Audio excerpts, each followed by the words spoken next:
Let's turn this $2 box cake into bakery style cake. I went ahead and followed the directions on the back of the cake box and divided it up into 3 6-inch round cake pans. Once my cakes were done, I popped them into the freezer for a quick flash freeze. I started on the whipped cream. I did 2.5 cups of heavy cream, a 1/2 cup of powdered sugar, a tablespoon of vanilla, and then I slowly mixed in 1/2 teaspoon of some good strawberry extract.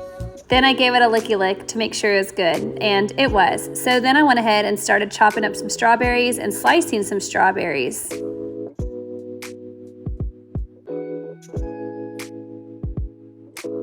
I got ready to ice the cake, so I put a little dot of some whipped cream on the bottom so my cake would not slide around.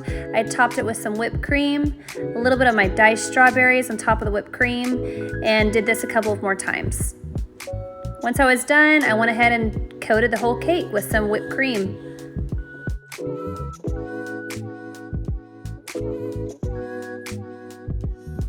This is not perfect by any means, but boy does it smell good.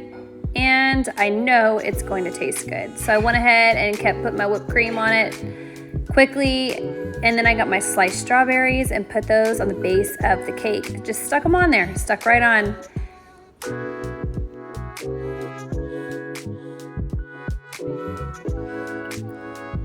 I had set aside some of the whipped cream into a bag, and I piped some on the top of the cake. We know this is the funnest part of decorating a cake, right? Piping the whipped cream or the icing. So I've got that done. I topped it with some fresh strawberries on the top. And now I'm gonna go ahead and cut in and see how it cuts.